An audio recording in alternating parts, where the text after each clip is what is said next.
Assalamualaikum warahmatullahi wabarakatuh. Alhamdulillah wa syukurillah wa salatu wa salaman ala nabiyyina Muhammad sallallahu alaihi wasallam. Allahumma fasalli wa sallim ala Muhammad wa ala alihi wa ashabihi ajma'in. Baik, kita baca dua ayat surat Al-Jumu'ah, ayat 6 dan ayat 7. A'udzu billahi minasy syaithanir rajim. Bismillahirrahmanirrahim. Qul ya ayyuhalladzina hadu in za'amtum annakum awliya'u lillahi min dunin nas fatamannawul mauta in kuntum shadiqin wala yatamannawnahu abada bima qaddamat aydihim wallahu alimun bizzalimin. Shadaqallahul azim. Baik, terjemahan secara umum. Berlindung tak kepada Allah dari godaan setan yang terkutuk atas nama Allah yang Maha Pemurah lagi Maha Penyayang. Katakanlah, hai orang-orang Yahudi atau penganut agama Yahudi, jika kamu mendakwahkan bahwa sesungguhnya kamu sajalah kekasih Allah, bukan manusia-manusia yang lain, maka harapkanlah kematianmu jika kamu adalah orang-orang yang benar, dan tiada akan mengharapkan kematian itu selama-lamanya disebabkan kejahatan yang telah mereka perbuat dengan tangan mereka sendiri, dan Allah Maha mengetahui akan orang-orang yang zalim. Maha benar Allah yang Maha Agung. Surat Al-Jumu'ah ayat 6 dan ayat 7. Ibu-ibu, sebelumnya kita akan membahas tentang perumpamaan orang-orang Yahudi yang memiliki kitab, ya, Taurat. Madzalul ladina humilut Taurah. Perumpamaan orang-orang yang diamanahkan kepadanya, dipikulkan kepadanya Taurat, summa lam yahmiluha, lalu dia tidak memikulnya, artinya tidak mengambil manfaat, ya, dari Taurat itu, maka dia seperti himar, itu ya, seperti keledai. Keledai memikul kitab-kitab yang hebat, yang isinya mutiara-mutiara yang bagus, tapi dia tidak mengambil manfaat di situ. Seperti ayam bertelur di lumbung, mati, tidak makan gitu. Padahal di bawahnya padi gitu ya. Itik berenang di air tapi mati kehausan. Padahal di punggungnya itu ada yang bahasa itu asfara, kitab-kitab yang berharga, isinya bernas semua. Lalu dia, orang-orang Yahudi ini merasa dia orang dekat dengan Allah.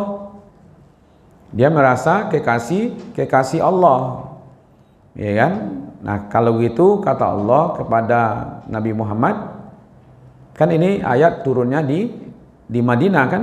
Nah, di Madinah itu kan yang ada orang-orang Yahudi, orang-orang Nasrani, ya. Kalau di Makkah tidak ada orang Yahudi Nasrani. Yang ada di Makkah itu musyrikin, Ya, ya satu kaum Quraisy. Jadi kalau Makkah hanya ada Quraisy. Bukit Tinggi namanya Kurai. Ya kan, tipe di Periaman namanya Kurai Taji. Ya kan, orang Kurai gitu ya. Oh, di Padang Kuraji namanya. Sungai Sapi itu mah. Ya kan. Nah, kata Allah kepada Nabi Muhammad, kul. Nah, maka dikatakan situ kul. Jadi kata-kata kul itu fi'il amar, perintah ya kepada Nabi Muhammad untuk mengatakan katakanlah, ya kan, kul, ya kan, katakan, orang Yahudi, ya gitu ya, wahai orang Yahudi, hadu, nah jika za'amtum, ya kan, jika kamu menginformasikan, ya kan, annakum auliya'u lillah, kamu adalah wali-walinya Allah atau kekasih Allah, orang yang dekat dengan Allah, min dunin nas, bukan orang yang lain. Jadi orang Yahudi ini kan merasa dia orang hebat, orang spesial. Dan kita juga kadang-kadang mengakui itu, orang Yahudi itu orangnya pintar-pintar gitu kan. Padahal ya sama aja sebenarnya. Cuman kita ini malas, ya kan, belajar malas, membaca malas, ya kan. Orang Indonesia ini kan termasuk orang Islam ya, orang Islam ini agak sedikit manja. Ya kalau manja masih lumayan, yang Bayu itu manjajo, itu ya kan, pamaleh gitu, tidak pekerja keras, ya kan. Itu makanya Profesor Salim mengatakan bahwa kenapa orang Yahudi itu bekerja keras, karena kan dia berada di lautan, di daerah sekitar Arab, ya kan, dikelilingi oleh bangsa Arab gitu. Kalau dia tidak kuat, hancur. Untuk bertahan hidup tuh mereka harus kuat gitu. Sama juga dengan Singapura kan kuat, walaupun kecil kan negaranya, nggak punya, ya itu ambil pun dari Malaysia kan, Melayu. Nah karena di sekitarnya tuh Melayu, kalau dia tidak kuat, ya kan, dia takut dengan Melayu, akhirnya dia harus kuat. Nah Indonesia lemah-lemah seperti ini karena tidak ada yang ditakuti. Jangankan takut dengan orang, ya Tuhan saja tidak takut gitu, ya kan. Nah ini kalau memang betul orang-orang Yahudi itu ras khusus, merasa hebat, merasa istimewa, merasa dekat, kekasih Allah, dan lain enggak, ya dia mungkin merasa yang awakku sadonya numpang sih di dunia aku, mereka lah yang berkuasa gitu ya.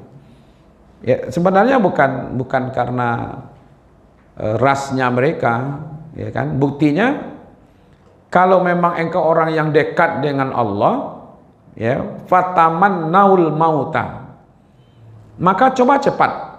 Fanya itu segera. Orang yang kalau sudah dekat dengan Allah, apa lagi bu?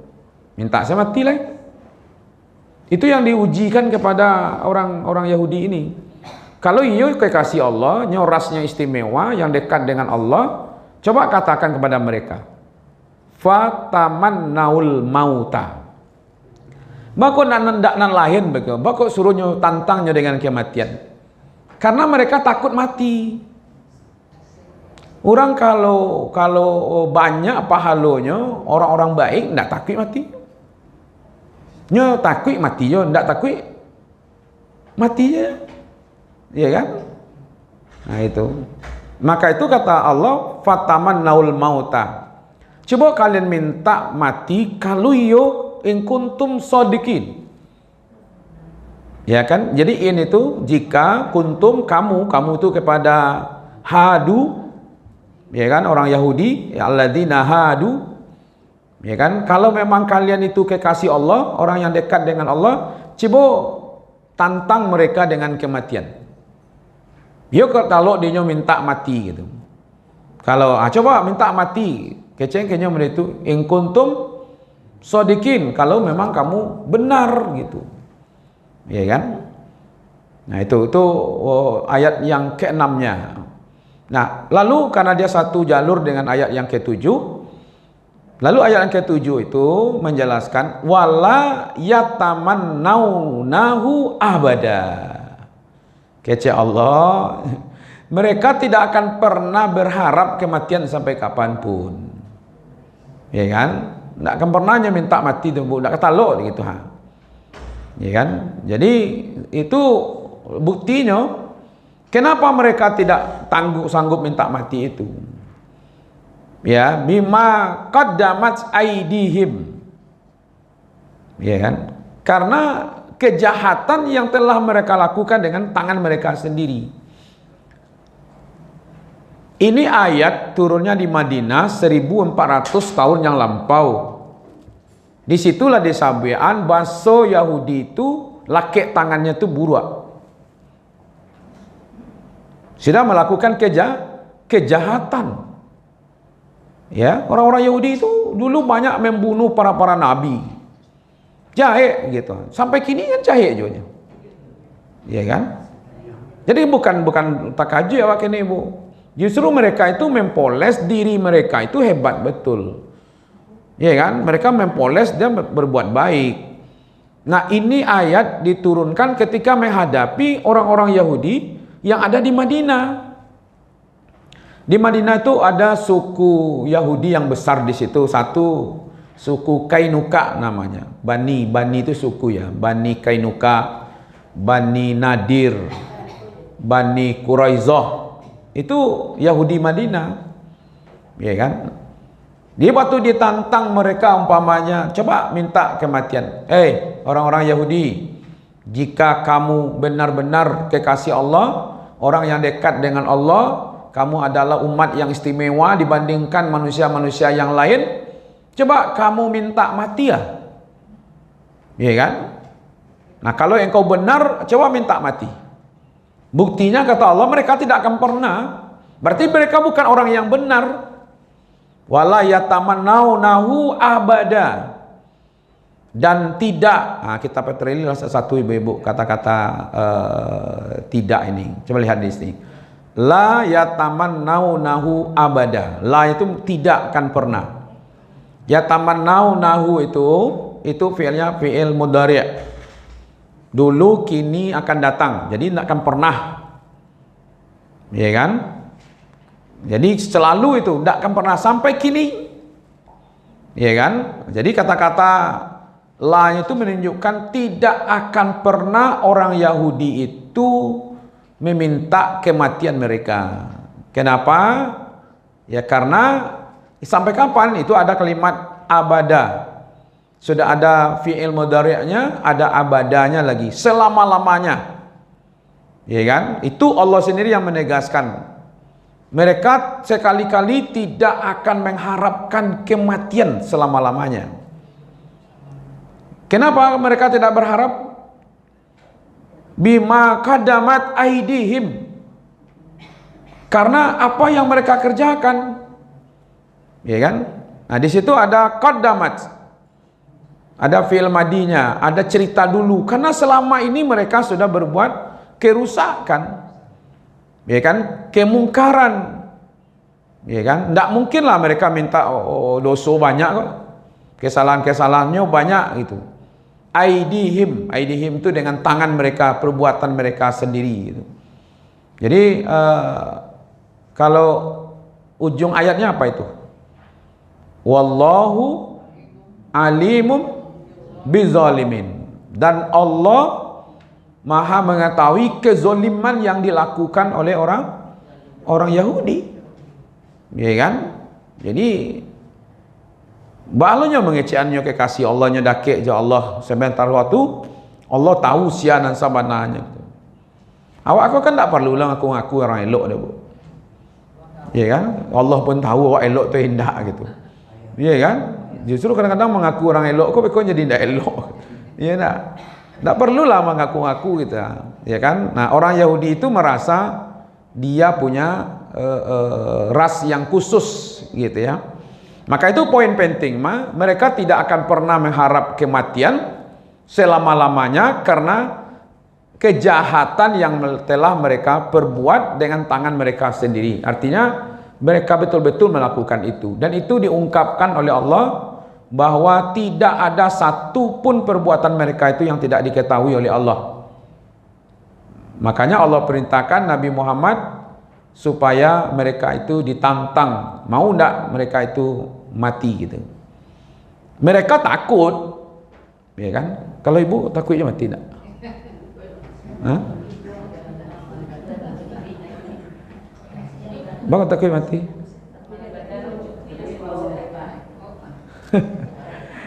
Takut mati juga, tidak takut mati juga nya. Mudo mati mumbang jatuh kalapo jatuh. Ya kan? Oh itu ya. Ya kan ikut dalam ibadah juga kan dikonya kan enggak. Ya kan? Kamu enggak yakin ibu? Mungkin ini 51 tahun, masuk ke 52. Enggak yakin mau kai duit 50 tahun lain dah sudah. Itu. Ya. Tapi kalau lah tiba masanya enggak ada, ya kan? Cuman kamu menarik itu ibu. Ada penyanyi adat Alwi ya, bercerita ya, itu bagi saya betul lama pikir itu ibu. Ada orang kaya raya, orang banyak uang katanya, rumahnya mewah, mobil, aksesorisnya, ya kan? Lalu dia punya pembantu kan, pembantunya kok agak sedikit error lah, bodoh dianggapnya gitu. Lalu dia kasihan, dia kasih hadiah, ya kan? Nah, ini hadiah untuk kamu, simpan baik-baik. Nanti kalau kamu ketemu dengan orang yang lebih bodoh daripada kamu, nah, kamu kasih hadiah ini. Nah, kata pembantunya, baik Tuhan. Ya kan? Disimpanlah. Berjalan, orang kaya ini, majikan ini dapat sakit, bertambah-tambah sakitnya, dicari dokter, dicari UB, tidak jadi. Akhirnya lah putus asa dia dengan penyakitnya, dikumpulkanlah termasuk pembantunya tadi, ya kan? Lalu dia ngomong kepada pembantunya, saya ini sudah mau berangkat, mau pergi mana Tuan? Ke suatu tempat yang semua orang akan kembali kepada situ. Kapan Tuan mau kembali lagi? Oh tidak ada lagi kembali ke dunia. Oh kalau begitu Tuhan pergi selama-lamanya? Iya. Tempat tinggal itu selama-lamanya? Iya. Apa siap makanan-makanan sudah dibawa, sudah disiapkan untuk pergi ke sana apa belum? Belum, nggak ada disiapkan. Selimut, kalau nanti Tuhan kedinginan, apa Tuhan sudah siapkan? Enggak katanya. Ya kan? Tempat tinggal, bekal semuanya sudah siapkan? Belum. Rasanya Tuhan kok aneh gitu. Untuk hidup sementara di dunia ini, Tuhan bangun rumah yang bagus, yang besar, peralatannya hebat, makanannya yang enak-enak, taman-taman yang indah, kendaraan-kendaraan yang bagus, hanya untuk hidup sementara ini. Iya kan? Tapi Tuhan mau pergi ke tempat yang tidak akan pernah kembali, tinggal di situ selama-lamanya. Tuhan tidak persiapkan. Saya rasa Tuhanlah yang paling bodoh di antara orang yang ada. Maka itu terimalah kembali hadiah tadi itu. Kan tadi dia kayak titip hadiah kan? Iya kan? Nanti kalau engkau ketemu dengan orang yang lebih bodoh daripada engkau, berikan hadiah ini. Saya rasa Tuhanlah orang yang paling bodoh daripada saya. Kenapa? Untuk hidup sementara Tuhan persiapkan bangunan yang hebat, mati-matian. Untuk tinggal sementara, fasilitas lengkap, pembantu banyak, taman-taman ada. Tapi Tuhan akan meninggalkan ini, menuju ke suatu tempat yang tidak akan pernah lagi kembali. Sementara waktu Tuhan tidak siap untuk situ. Berarti Tuhanlah makhluk yang paling bodoh. Kalau gitu Tuhan terimalah kembali hadiah tadi, ya kan, yang simpan tadi. Kadang-kadang begitulah hidup kita nih, ibu, ya kan? Untuk hidup sementara orang habis-habisan, ya kan? Itulah rahasianya. Kalau memang hebat betul itu orang Yahudi, pintar, ternama, terkuat, ras paling hebat, istimewa, merasa dekat dengan Allah. Tantangannya bukan buat rudal supersonik, hipersonik, enggak. Ya kan? Buat Iron Dome, enggak. Coba kamu minta mati. Itu ukurannya. Kalau sudah mereka rindu dengan kematian, berarti ada suatu bekal yang sudah dia siapkan. Nancamenya awak itu, Bu, kematian tiba, awak tidak siap. Iya kan? Utang banyak loh, itu yang parah tuh. Ya meninggalkan hutang, itu yang parah tuh. Awak barangke hutang kesian kamu bayi ya, gitu ya. Jadi ini ketika ditantang itu, mereka sekali-kali tidak akan pernah mengharap kematian. Karena banyak kesalahan yang mereka lakukan. Jadi ketika ayat 6 itu menantang mereka, umpamanya, coba lihat ayat 6-nya lagi. Qul ya ayyuhalladzina hadu in za'amtum annakum awliya'u lillah min dunin nas. Nah, gitu ya. Hai orang-orang Yahudi, jika kamu betul-betul orang yang istimewa, yang dekat dengan Allah dibandingkan manusia-manusia yang lain yang non-Yahudi, ya kan? Fatamannaul mauta in kuntum shodiqin. Coba kamu minta mati kalau kamu benar ya, orang yang dekat dengan Allah itu. Lalu Allah beri jawaban langsung. Tidak perlu ditanyakan sebenarnya. Ini kan tantangan yang sudah Allah tahu kok. Tidak ditanyanya ke orang Yahudi itu tahu ini bahwa mereka bukan makhluk istimewa. Ya kan? Jadi kalau kita katakan orang Yahudi itu pintar-pintar, berarti kita mengistimewakan mereka. Sama saja dengan yang lain. Kalau pepatah mengatakan manjada wajadah, siapa yang bersungguh-sungguh dapat, ya kan? Ternyata banyak tokoh-tokoh Islam, penemu-penemu, ya, peneliti-peneliti, ilmuwan-ilmuwan yang notabene-nya bukan Yahudi, ya kan? Nah, tinggal lagi kita mau kerja keras apa enggak gitu. Nah, ayat yang ke-7 Allah sendiri yang mengkaitkan wala.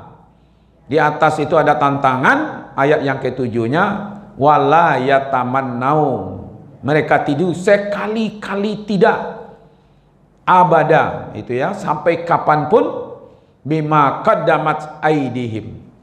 Kenapa mereka tidak akan pernah berharap kematian? Karena mereka sudah mengerjakan kesalahan dengan tangan mereka sendiri. Ya, itu poin pentingnya di situ. Ayat di ujungnya Allah kunci lagi, wallahu alimum bizzalimin. Allah tahu betul apa yang dikerjakan oleh orang-orang zalim. Dan itu jamak, ya, zalimin. Dengan tempat zalim, ya kan? Maka seluruh apa yang mereka kerjakan di situ gitu. Nah, kita coba lihat di sini. Kenapa tadi mereka takut mati? Karena mereka banyak dosa, banyak kesalahan.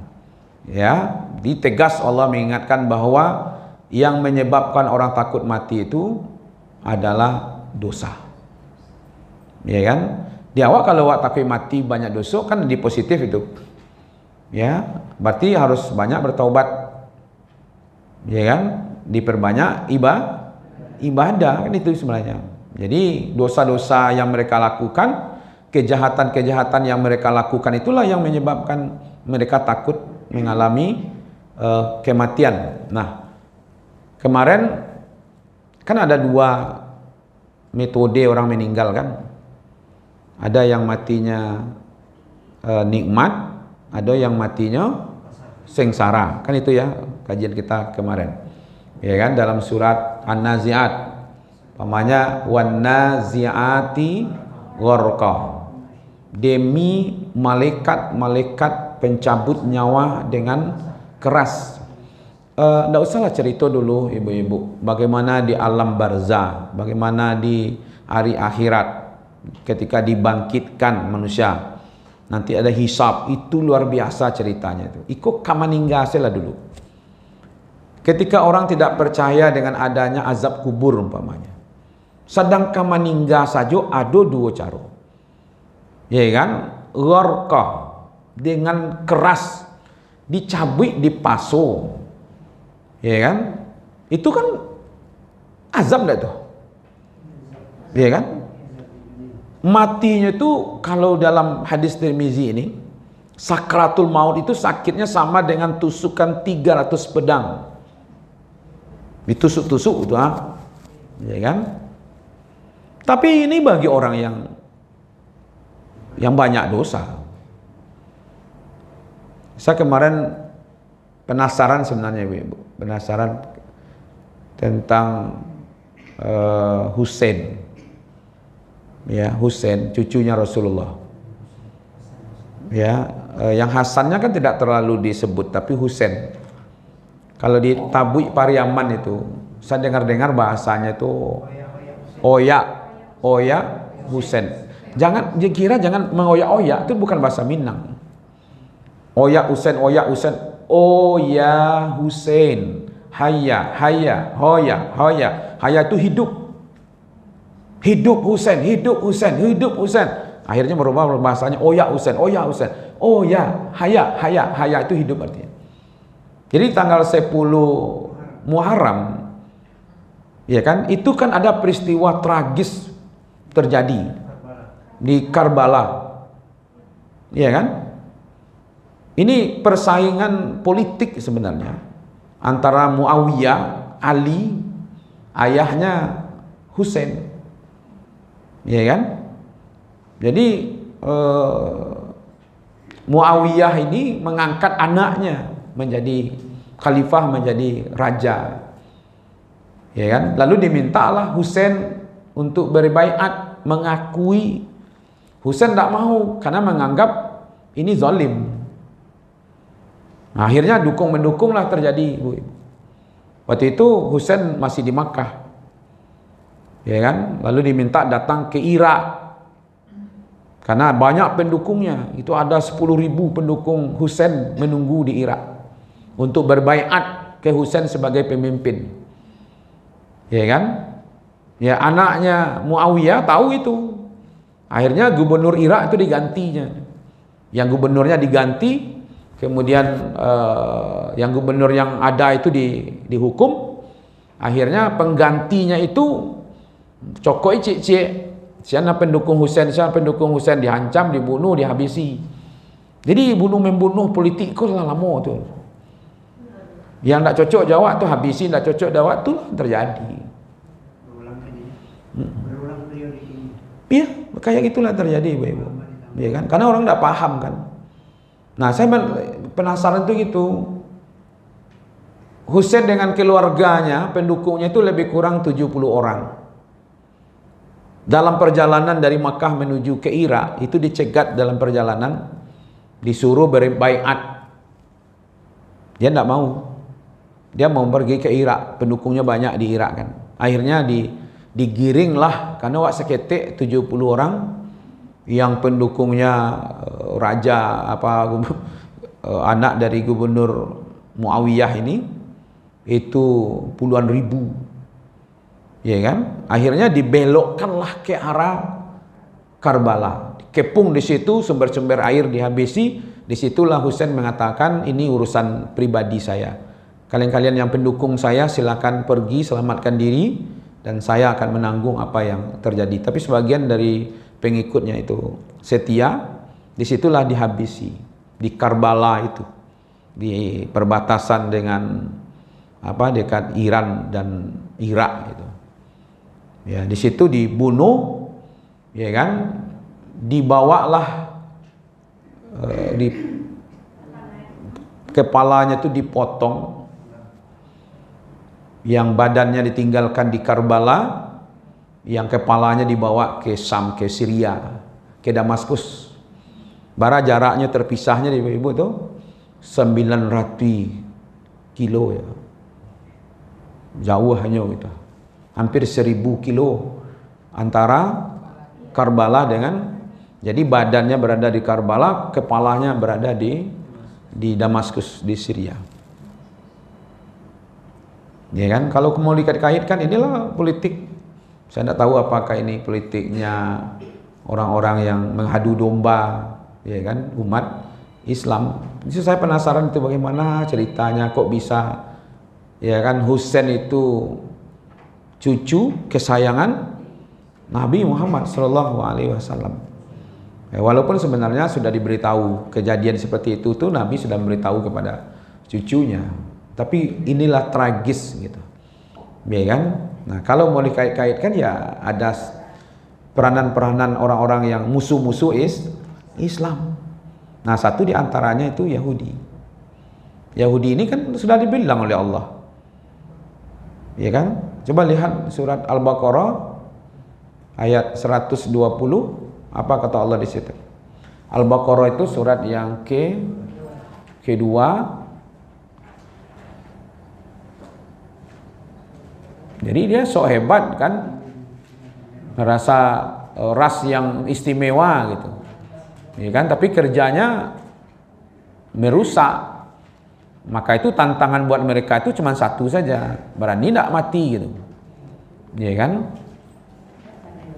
Hah? Iya. Nah, di sini 120, ya kan? Nah, di sini kan dikatakan ini, ya kan? Walan tardo angkal yahudu walan nasoro hatta tattabi'a millatahum. Ya kan, sekali-kali tidak orang Yahudi itu. Yang satu pakai lan di situ ya, tardo. Ya, dulu, sekarang, besok. Ya kan? Ridho, tardo. Angka itu kepada engkau Muhammad, ya pada umatnya kita. Yahudu. Tapi kalau di Yahudinya Allah pakai lan ya. Kalau di Nasoronya Allah pakai la.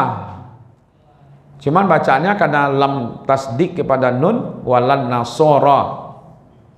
Hatta karena ada tardonya, tidak akan pernah ridho, ya, tidak akan pernah sedang. Hatta tattabi'a. Tattabi'a itu selama kita tidak ikut juga mereka, selama itu pula mereka tidak akan senang. Itu makanya tattabi'a di situ. Kalau kita sudah ikut kepada mereka, mereka senang kok. Ya, kita di bawah ketiaknya, di bawah kekuasaannya, senang aja. Memang itu keinginannya, ya kan? Gaza itu ingin dikosongkan dari umat Islam. Sehingga mereka bangun di situ pemukiman Yahudi. Nah, gitu. Mereka bangun pemukiman Yahudi di situ. Dan seindahnya proposalnya Lahado. RAB-nya Lahado seperti Pak Jokowi membuat IKN lah. Tapi lihat dojo kini IKN boleh. Lahado proposalnya dibuat itu, dia wajukan oleh Amerika bahwa Gaza itu dibuat seperti ini. Jadi wisata dunia seperti kayak di Abu Dhabi atau di Qatar atau ya kan? Nah, tujuannya itu menghancurkan semua, karena perlawanan umat Islam di Gaza, di Rafah itu yang masih ada. Kalau di tepi barat tidak ada lagi. Yang presidennya sekarang Mahmud Abbas itu tidak ada lagi. Ya, teman-teman saya cerita kalau yang sudah pergi ke Masjidil Aqsa, kemudian jalan-jalan di pasar-pasar itu, umat-umat ya Islam yang masih tinggal di sana itu udah kayak ini aja. Ada yang jadi pengemis, ada yang, ya kan? Karena mereka tidak bisa apa-apa lagi. Nah, sekarang Gaza itu ingin dijadikan seperti itu. Jadi yang mengakui bahwa orang Yahudi itu berbuat kerusakan itu kan bukan kita. Allah sendiri yang mengatakan begitu gitu. Mereka itu tidak akan pernah, ya kalau memang iya coba minta. Kalau begitu hebatnya orang Yahudi itu, coba minta kata Allah kan. Nah, berani tidak mereka? Kan tantangannya kecil sajanya. Ya kan? Apa tantangannya? Minta mati. Ya kan? In za'amtum annakum. Kalau kamu benar aulia, kalau engkau adalah orang yang dekat dengan Allah, ya kan, coba minta, ya kan, Fataman naul mauta, minta mati. Ternyata mereka tidak berani. Kenapa mereka tidak berani? Karena ada kesalahan dan dosa yang mereka lakukan. Tidak tanggung-tanggung saudara ibu. Tapi tidak usah lah Bapak Ibu ingin mencari lo nanti. Bahalo nasib orang Yahudi di neraka, Ustaz, tidak usah lah.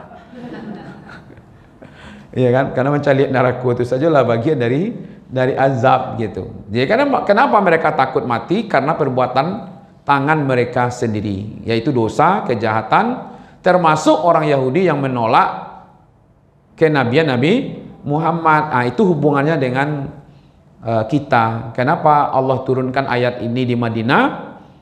Yang awalnya surah Al-Jumu'ah ini kan tadi ceritanya Nabi sedang berkhutbah kan, lalu ditinggalkan oleh orang-orang yang sudah Islam gitu. Ya kan, berkemungkinan mereka tidak tahu kalau khutbah itu tidak sama dengan ceramah. Atau memang mereka mengutamakan jual beli. Iya kan? Nah, orang yang meninggalkan Nabi itu disamakan dengan orang Yahudi. Nabi Muhammad dan umatnya diberi Al-Quran, orang Yahudi diberi Taurat. Ketika orang Yahudi tidak mengambil manfaat, tidak beriman, tidak mau mematuhi Taurat, maka dia sama dengan keledai. Kan itu ceritanya.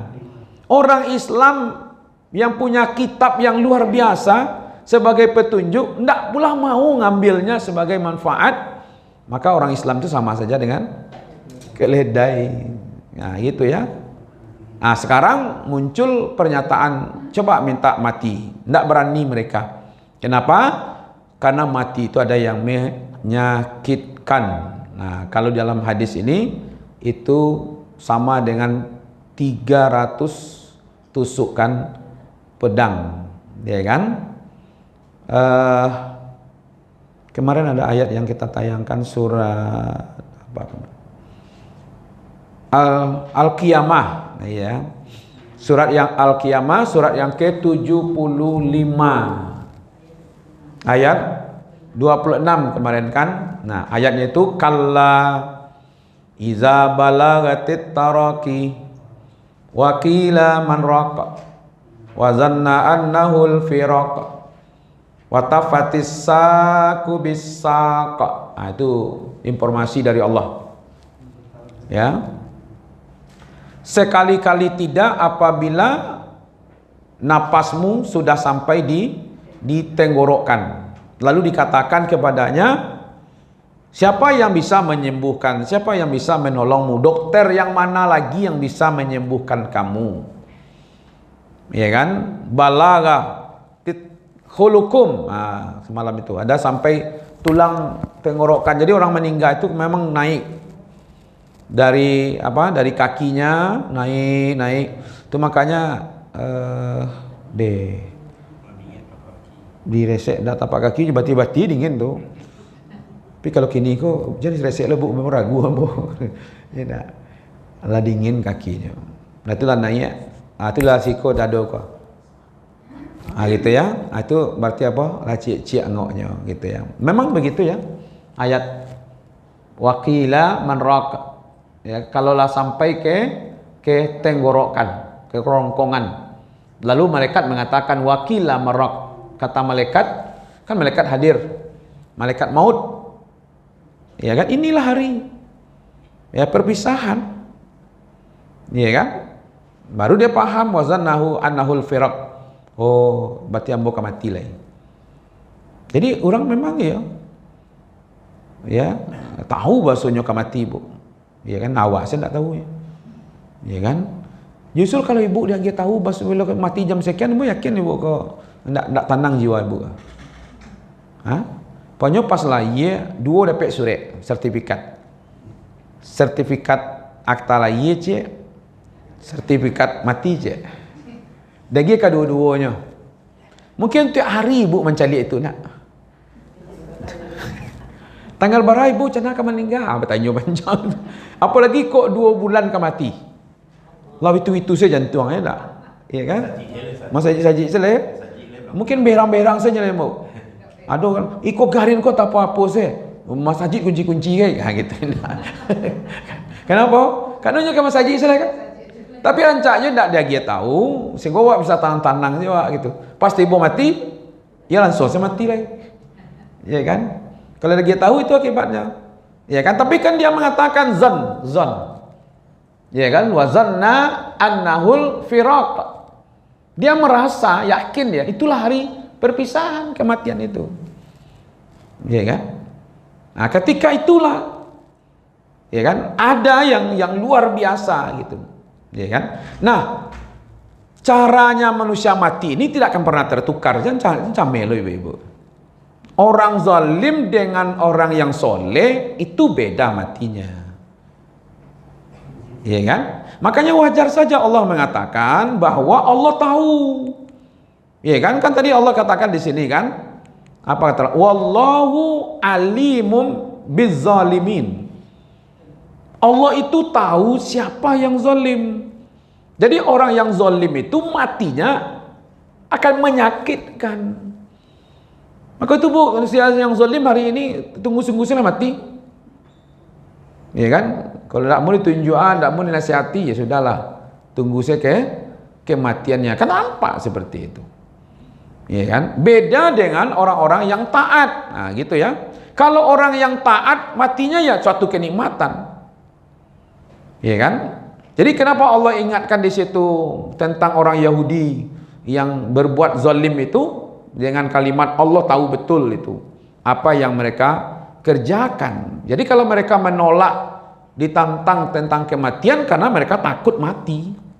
Kenapa mereka takut mati? Karena mereka bagian umat yang zalim. Jadi ini klaim ini betul diingatkan bahwa mereka merasa. Jadi kalau ada orang-orang Yahudi yang wajahnya bentuknya bersahaja, tampil memukau, bantu orang elok mana untuk keselamatan dunia, itu cerita itunya.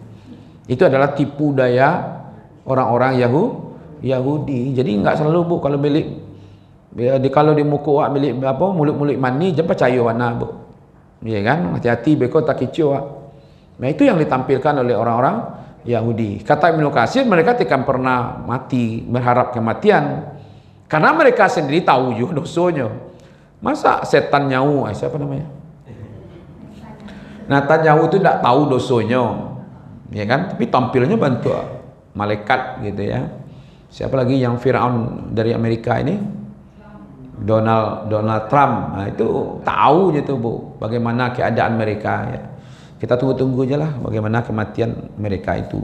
Jadi kata Ibnu Katsir, mereka tidak akan pernah berharap kematian karena mereka tahu banyak dosa yang telah mereka lakukan.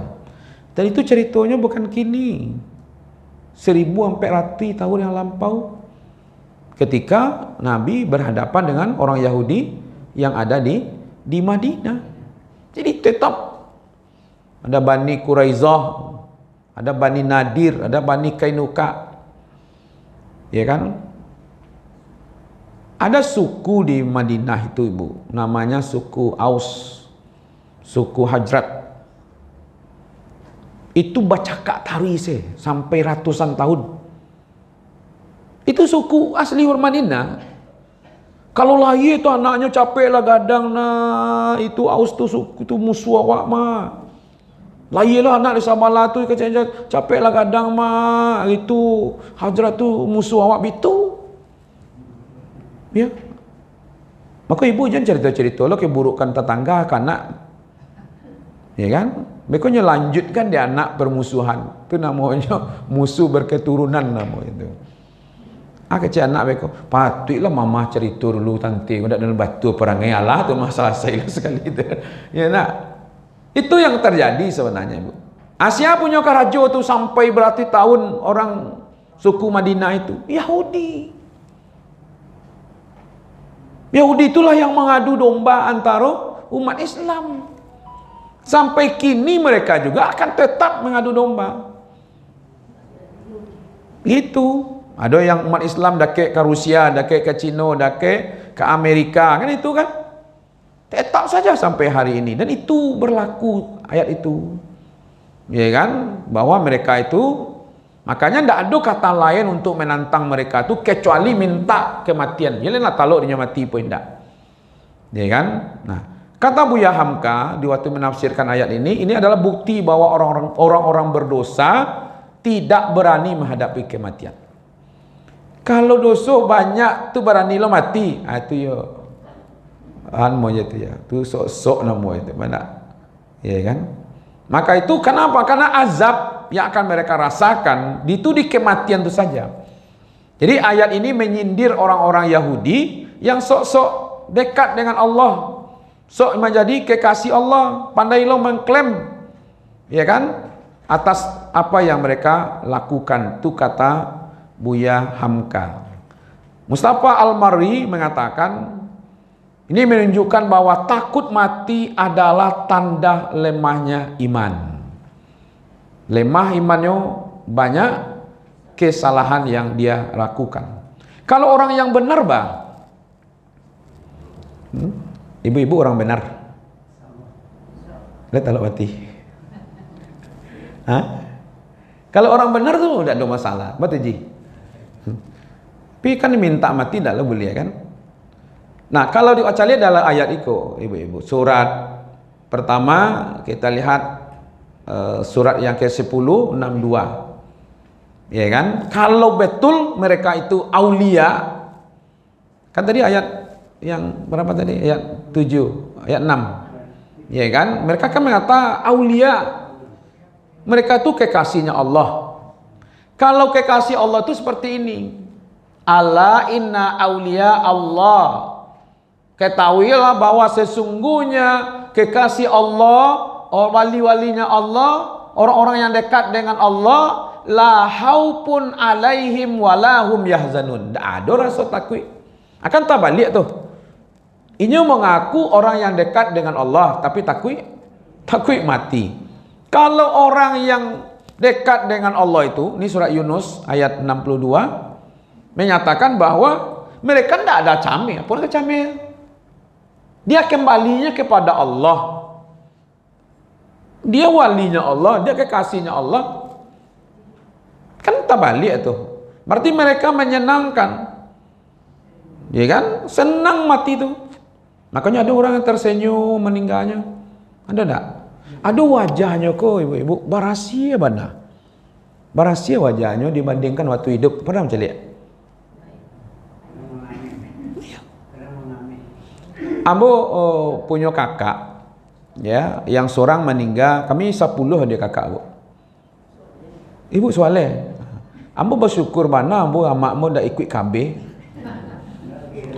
Iya kalau KB itu tak jadi ambo. Ambo yang paling kadang tu laki-laki, padusi, laki-laki. Laki-laki loh. Tu padusi, laki-laki, padusi. Ambo yang mana kira disebut? Yang laki itu kan. Cuma laki-lakinya 5. Laki-laki yang paling ketek. Ambo muda baru uji sangko tua pana. Cuma yang gue, ambo lah meninggalkan dunia hitam itu salahnya. Jadi kakak ambo yang paling kadang tu ketek-ketek meninggal. Yang nomor 2 padusi tadi itu umur 58 meninggal. Ambo dari sekian banyak tu selain orang gaib padusi ya, kakak ambo tu bantu. Ya jauh jaraknya kan. Ambo bagara saja uni ambo tu. Ya kan? Yo bantu anaknya saja di bawah ambo tak berapa tahun dah. Pokoknya ketek-ketek kita lagi anaknya. Itu sayang kamanakan tak tangguang lo kita. Baik tu bana ketek-ketek. Waktu beliau meninggal jujur saja bu, ambo tak ada menangis dah. Ya kan? Ambo malah meninggal ya. Beliau tu lah di akhir-akhir hayat tu ada di rumah tu dibuat tampik di situlah solat duha, di situ berzikir, di situ baca Quran, di situ paling keluar dari situ tu ke masjid, ke toilet. Kalau makan tu dia makan situ ya tu. Itulah beliau di akhir-akhir hidupnya. Jadi hari Jumat masih mendengar pengajian hari Jumat di masjid. Sabtu pagi damam. Ya kan? Langsung siang dibawa dia anaknya ke rumah sakit. Ambo sedang kuliah S2 tu. Ya kan? Ditelepon ambo, "Mak, abang mama itu. Mama kurang sihat dibawa ke rumah sakit. Ayolah beko sudah kuliah calik." Calik itu sore-sore. Itu perkara tu. Bani. Kapa ini cepet lah. Itu perkara itu dakeknya gitu. Kejawabnya lu tentu lentang dulu, tak ada dulu je kan. Ya kan, itulah ke maghrib tu minta izin mau pulang. Ya kan, besoknya mau kuliah lah balik, mau Sabtu Minggu kuliah. Tu siang-siangnya amak mau nelpon. Anca lihatlah si bos kakak abah tadi gak lain rasanya. Asar mau calik ke rumah sakit, pas baselisih dibawa ke ICU. Mau kaja ke ICU, mau calik perawatnya ada berjilbab. Berjilbab mau panggil kau kakak mau tolong kau ada apa-apa. Jam 2 balik malam, ambo malapeh. Mau bisian kata lingonya pakai apa kan? Pakai sonde, pakai oksigen kan? Ambo bisian kalimat la ilaha illallah, lalu dia ikuti. Tanda diikuti itu ada bakabui. Gitu. Ya kan? Akhirnya beliau wafat. Ambo mana pembisian? Jam 2 balik malam lewat. Ya kan? Jam 2 baru tiba di rumah. 2 balik kan 2 jam. 2 jam ditunggu kan? Ambo calik malam tu sampai di rumah, kira wajahnya berasi tersenyum, hilang rasa sedih. Ambo sampaikan waktu malapeh beliau, ambo ndak akan menangi. Karena ambo paling bahagia mencalik beliau pai. Karena amalnya itu ndak pernah berpisah dengan Al-Qur'an. Kecuali ke toilet, rajin baca Quran. Ya kan, memang beliau memang qari'ah, suaranya rancak gitu. Tapi akhir-akhir hayat tuh jadi tampaknya tuh betul-betul matan nasu bima ta'isubi. Manusia itu akan bertemu dengan kematian apa yang dia asik-asik. Iya kan? Nah itu. Dan dia dakek terasa ibu-ibu. Memang wajahnya tuh baras ya. Senyum. Waktu orang galak apa saja ya. Ya kan? Tak bisa lagi ibu-ibu tu kan. Ibu senyum salam tu kau meninggal bisa. Ya kan? Nah ini kenikmatan, ternyata memang iya. Bisa senyum tu ini sebenarnya. Wa abshiru bil jannah. Ini yang menyebabkan orang bisa tersenyum. Bisa bahagia itu. Innal ladzina qalu rabbunallah. Ini kemarin sudah kita cek ayatnya kan? Iya kan? Tatanus alaihim malaika Allah takhafu wala tahzanu. Dihibur oleh malaikat. Jangan kamu takut, jangan kamu cemas, jangan cameh, jangan khawatir. Wa abshiru bil jannah. Salah satu makna ayat ini adalah ketika dia menghadapi kematian. Soalnya kini-kini kau ibu malaikat itu tetap membisian supaya awakku lebih kencang untuk akhirat. Cuman kan setan membisian juga. Bekul halul le banyak lu orang model awak ko nya hendak model tuban aja agama macam-macam lah kecak malaikat. Ya kan? Gitu ya. Setan membisian lu, malaikat membisiannya sampai akhir hayat kematian. Mati ko penentu mau. Ba cara mati wak di situlah ditentukan nasib. Ya kan? Makanya al-qabru awwalu manazil akhirat. Kematian itu gerbang menuju kepada akhirat, dan kuburan itu tempat transit pertama menuju kepada akhirat. Kalau dia baik di situ, baik sampai kepada akhirat.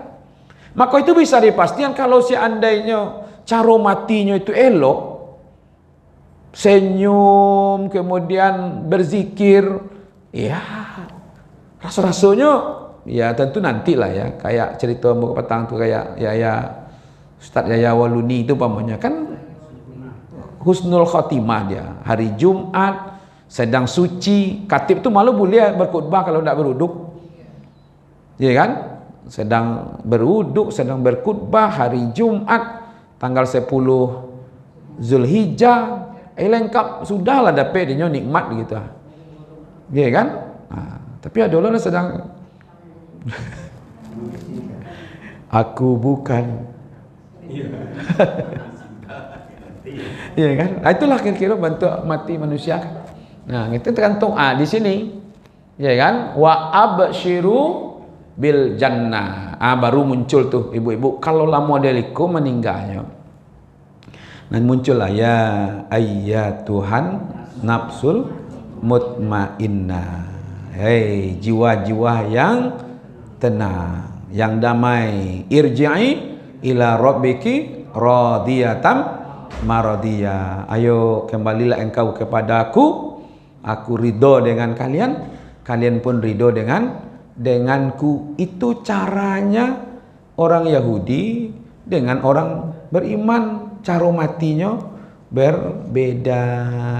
Selama kita ikhlas berpegang kepada Al-Quran dan Sunnah, maka kabar gembira tentang kematian kita. Sakratul maut kita itu ya, menyenangkan. Kalaulah senang di waktu kamu meninggal di kuburan, senang je ya, tidak ada masalah tu ibu je, ibu takut mana lah. Ya kan, tu banyak orang tetangga dia awak sebelah. Ya, dia takut mana? Di sebelah awak kan banyak orang. Cuma cari tunggu hitam tu ibu-ibu. Depan, muka, belakang, malah melempet-dempet ke di situ kan. Kan dia banyak kawan waktu situ, apa kita takutin mana? Ya kan, cuman tak ada tegur sapa. Ya nak, selamat datang Ustaz, lama kami nunggu Ustaz, ada keritanyuan cik, dah kado. Jangan buat sangkola nanti Ustaz meninggal tu tunggu-tunggu orang enggak. Ya kan, walaupun banyak tapi pertanggungjawaban tetap sendiri-sendiri ya. Jadi tantangan terhadap orang Yahudi yang sok ras istimewa dake Allah itu coba minta mati. Ternyata mereka tidak mau minta mati itu. Oke. Berarti selesai ya surat Al-Jumu'ah ayat 6 dan 7. Insyaallah kita lanjutkan ayat 8 selanjutnya. Kita tutup kajian kita dengan hamdalah. Alhamdulillahirabbil alamin. Wabillahi taufiq wal hidayah. Wassalamualaikum warahmatullahi wabarakatuh.